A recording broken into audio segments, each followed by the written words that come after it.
नमस्कार, खबरों की खबर में आपका स्वागत है। मैं हूं तृप्ति। क्या Aryan Khan cruise drug case से समीर वानखेड़े को हटा दिया जाएगा? क्या जिस क्रूज ड्रग केस की जांच की तह तक पहुंचने की समीर वानखेड़े कोशिश कर रहे थे, वो केस अब उनके हाथ से छीन लिया जाएगा? क्या समीर वानखेड़े की नौकरी पर खतरा मंडरा रहा है? पिछले 2 दिन से जिस तरह से समीर वानखेड़े के खिलाफ माहौल बनाया जा रहा है, उससे ये सवाल हर किसी के मन में उठ रहे हैं, क्योंकि वो समीर वानखेड़े जिन्हें आर्यन खान केस के हाईकोर्ट में होने वाली बेल की सुनवाई की तैयारी में मुंबई के एनसीबी ऑफिस में होना चाहिए था, वो इस समय दिल्ली में अपने ऊपर लगे फिरौती और फर्जीवाड़े की सफाइयां देने के लिए मौजूद है। उनकी निजी जिंदगी का तमाशा बनाया जा रहा है। जो लोग कल तक शाहरुख खान के मुस्लिम होने का विक्टिम कार्ड खेल रहे थे, अब वो ही दोगले लोग समीर वानखेड़े पर मुस्लिम होने के आरोप लगा रहे हैं। इतना ही नहीं, समीर वानखेड़े पर वसूली के आरोप भी लगा दिए गए हैं। उनके धर्म और जाति पर सवाल उठाए जा रहे हैं। उनके परिवार के एक एक सदस्य को बदनाम किया जा रहा है। और ये सब कुछ करने में तन मन धन से लगे हैं उद्धव सरकार के मंत्री नवाब मलिक, जिनकी खुद की पार्टी के पूर्व गृह मंत्री अनिल देशमुख 100 करोड़ की वसूली के मामले में फरार हैं। और ये उस मुंबई पुलिस से कार्रवाई करवाना चाहते हैं जिसके खुद के पूर्व कमिश्नर परमबीर सिंह इनकी सरकार के लिए वसूली करने के आरोपों के चलते अंडरग्राउंड है। चलिए अब जानते हैं कि क्या आरोप समीर वानखेड़े पर लगाए जा रहे हैं और इसका क्या असर पड़ने वाला है। ताजा मामला है रविवार का, जब क्रूज मामले में एनसीबी के पंचनामे में साइन करने वाले एक विटनेस प्रभाकर साइल ने सोशल मीडिया पर एक वीडियो और एफिडेविट की पिक्चर डाली, जिसमें उसने कहा कि 2 अक्टूबर को क्रूज रेड के बाद एनसीबी ने उससे खाली कागजों पर साइन करवाए। प्रभाकर साइल इसी पंचनामे में एक और गवाह केसी गोसावी का बॉडीगार्ड है, जो कि इन दिनों फरार बताया जा रहा है। कहा जा रहा है कि पुणे पुलिस इसे किसी पुराने मामले की एफआईआर के तहत ढूंढ रही है। प्रभाकर साइल ने यह भी कहा कि उसने रेड के बाद केसी गोसावी को सैम डिसूजा से मामले में 20 करोड़ की डील करने की बातें सुनी थी, जो कि 18 करोड़ में फाइनल हुई, जिसमें से 8 करोड़ समीर वानखेड़े को दिए जाने थे। यह भी कहा कि शाहरुख खान की मैनेजर पूजा ददलानी कार से पैसे लेकर आई भी थी और शायद 38 लाख रुपए भी उसने दिए थे। एनसीबी के खिलाफ इस खुलासे के बाद प्रभाकर साइल ने मुंबई के सीपी से भी मुलाकात की। प्रभाकर साइल ने यह भी कहा कि मेरी जान को समीर वानखेड़े से खतरा है। इस बीच केसी गोसावी भी सामने आया और इस पूरे मामले में उसने अपना पक्ष भी रखा। लेकिन पहले प्रभाकर साइल और उसके आरोपों की बात करते हैं।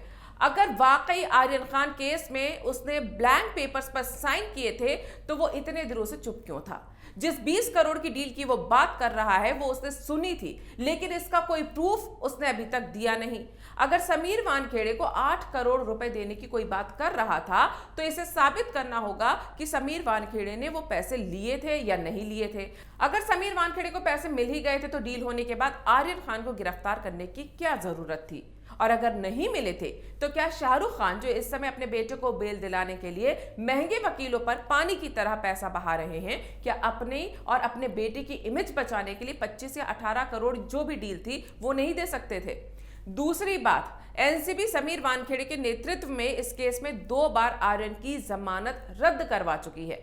क्या शाहरुख खान, जो कि बताया जा रहा है कि बेटे के जेल जाने से इतने परेशान है कि ना खा रहे हैं ना सो रहे हैं, वो एनसीबी को पैसे देकर मामला रफा दफा नहीं कर सकते थे? इससे ये तो साफ है कि इस मामले में एनसीबी या समीर वानखेड़े से पैसों की कोई डील शायद हुई ही नहीं थी। तो फिर ये आरोप लगाने के क्या मायने हैं? अब इसे समझने से पहले आपको नवाब मलिक के बड़बोलेपन से दिए गए पिछले बयान पर ध्यान देना होगा, जिनके खुद के दामाद समीर खान को इन्हीं समीर वानखेड़े ने ड्रग्स मामले में इसी साल जनवरी में गिरफ्तार किया था और उसकी जमानत करवाने में मंत्री जी को 8 महीने लग गए थे। समीर वानखेड़े इतने ही करप्ट थे, तो नवाब मलिक ने अपने दामाद को पैसे देकर एनसीबी के चंगुल से फौरन क्यों नहीं छुड़वाया? इतने महीने और पूरी कानूनी प्रक्रिया से उन्हें क्यों चलना पड़ा? क्या अपने दामाद को वो पसंद नहीं करते?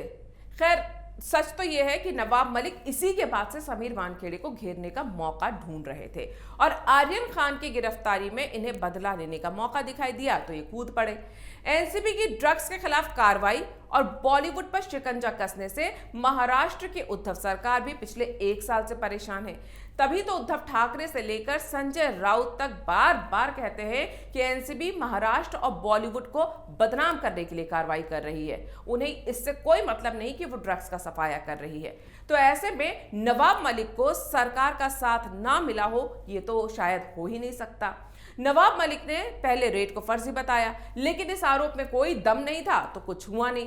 फिर समीर वानखेड़े के मालदीव और दुबई ट्रिप पर सवाल उठाए और कहा कि ये वहां बॉलीवुड स्टार से वसूली करने गए थे। तो समीर वानखेड़े ने पासपोर्ट चेक करने को कह दिया और मालदीव तो वो अधिकारियों से परमिशन लेकर गए थे, ये भी वो दिखा चुके हैं और बता चुके हैं, और दुबई वो कभी गए नहीं थे, इसके सबूत भी उनके पास हैं। तो नवाब मलिक ने फिर मुंह की खाई और सोशल मीडिया पर गालियां पड़ी, सो अलग। इसके बाद नवाब मलिक ने वो गलती कर दी जो उन्होंने अर्नब केस में की थी, यानी अपनी स्क्रिप्ट और उसका क्लाइमेक्स उसके एग्जीक्यूट करने से पहले ही बता दिया।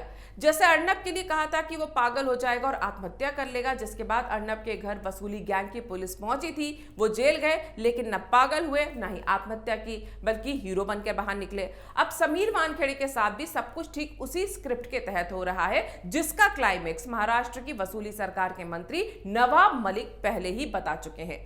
जैसा कि नवाब मलिक ने कहा था कि वो समीर वानखेड़े की नौकरी छीन लेंगे और उन्हें जेल भेज देंगे, ठीक उसी पर काम करते हुए समीर वानखेड़े पर फंदा कस दिया गया है।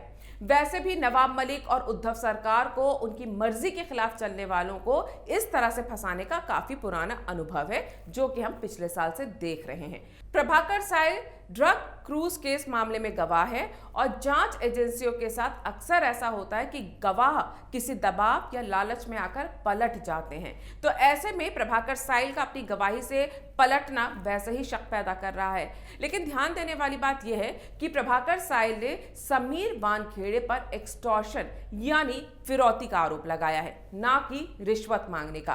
क्योंकि अगर रिश्वत का आरोप है तो फिर देने और लेने वाले दोनों फंसेंगे। यानी समीर वानखेड़े ने शाहरुख खान से अगर रिश्वत मांगी और शाहरुख खान ने रिश्वत दी तो दोनों पर कार्रवाई होगी। और वो ये बोल रहा था कि पूजा ददलानी जो शाहरुख खान की मैनेजर हैं, वो लेकर आई थी पैसे, तो इसमें वो फंस सकते हैं। लेकिन फिरौती के मामले में सिर्फ फिरौती मांगने वाले पर शिकंजा कसा जाता है। दूसरी बात, फिरौती मामले पर राज्य की पुलिस केस दर्ज करके खुद कार्रवाई करने का अधिकार रखती है। इसलिए समीर वानखेड़े मुंबई पुलिस के डीजी को चिट्ठी लिखकर प्रभाकर के आरोपों पर इस मामले में कार्रवाई न करने की रिक्वेस्ट कर रहे थे, जिसे लेकर लोग ये कह रहे थे कि समीर वानखेड़े ने कुछ नहीं किया तो फिर वो मुंबई पुलिस की कार्रवाई से क्यों डर रहे हैं। दरअसल अगर मुंबई पुलिस एक्सटॉर्शन का मामला दर्ज करती है तो वो आरोप के आधार पर समीर वानखेड़े को गिरफ्तार कर सकती है, और अगर समीर वानखेड़े गिरफ्तार हो गए तो उन्हें क्रूज केस की जांच से हटा दिया जाएगा, जो नवाब मलिक जैसे लोगों का खास मकसद है। वहीं मैं आपको बता दूं कि प्रभाकर जिसका बॉडीगार्ड है गोसावी, जो कि इस पूरे मामले में पंचनामे में एक और गवाह है, वो भी सामने आया है और उसने प्रभाकर साइल की इन तमाम बातों को बेबुनियाद बताया है। और गोसावी ने यह कहा है कि इस तरह की डील की कोई बातचीत हुई ही नहीं थी। और दूसरी बात, जो आर्यन खान से वो फोन पे बात करा रहा था, क्योंकि आर्यन के पास फोन नहीं था, इसलिए वो आर्यन खान के कहने पर उनके परिवार वालों से संपर्क करवाने की कोशिश कर रहा था। और वो उन तमाम आरोपों को खारिज कर रहा है जो प्रभाकर साइल ने लगाए हैं। अब इस पूरे मामले में हुआ क्या है कि एनसीबी ने समीर वानखेड़े पर प्रभाकर साइल के लगाए आरोपों को लेकर जांच करने की बात कह दी है। इसके लिए इंटरनल विजिलेंस के तहत काम भी किया जा रहा है, यानी एनसीबी अपने अफसर की इंटरनल इंक्वायरी करेगी और जांच के नतीजे आने के बाद ही कोई फैसला लिया जाएगा। समीर वानखेड़े दिल्ली इसी वजह से आए जिससे एनसीबी हेड उनसे इस मामले की जानकारी ले सकें और वो अपना पक्ष रख सकें। अब इससे आर्यन केस पर क्या फर्क पड़ेगा? जाहिर सी बात है, जिस समय समीर वानखेड़े को आर्यन के खिलाफ सबूत इकट्ठा करने थे, वो उस समय इन पचड़ों में पड़कर केस पर ठीक से ध्यान नहीं दे पा रहे हैं।